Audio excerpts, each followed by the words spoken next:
next module we'll discuss how to put these things together for a very basic BCI. So there's a class of applications that's called neurofeedback. So you say you have a person and they want to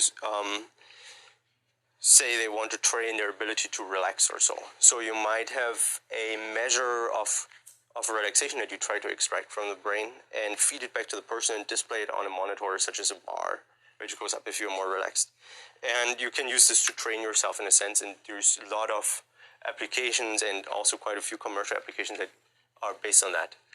It turns out in many cases these are very, very basic and primitive systems. Use one channel and say take the amplitude of a single frequency such as 10 hertz in occipital cortex or so to measure, say, a substitute for relaxation. As I discussed, there's certain oscillations in the brain that correspond to idling activity in neurons in the second lecture. And so they're called idle oscillations, and 10 hertz is approximately the right frequency for occipital cortex, which is related to visual processing.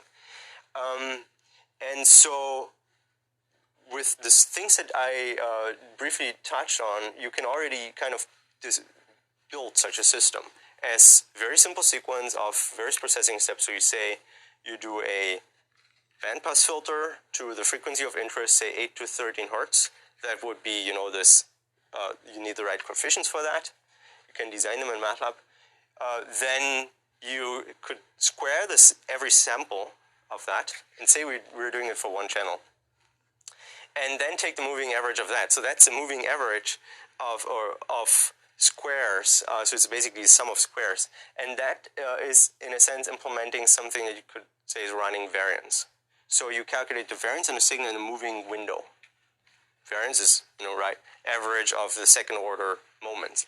That assumes that the signal is zero mean, so it doesn't have an offset. But that's already guaranteed by the bandpass filter because you removed everything lower than 8 hertz. So you have running variance, and usually a variance has this property that it has, let's say, it's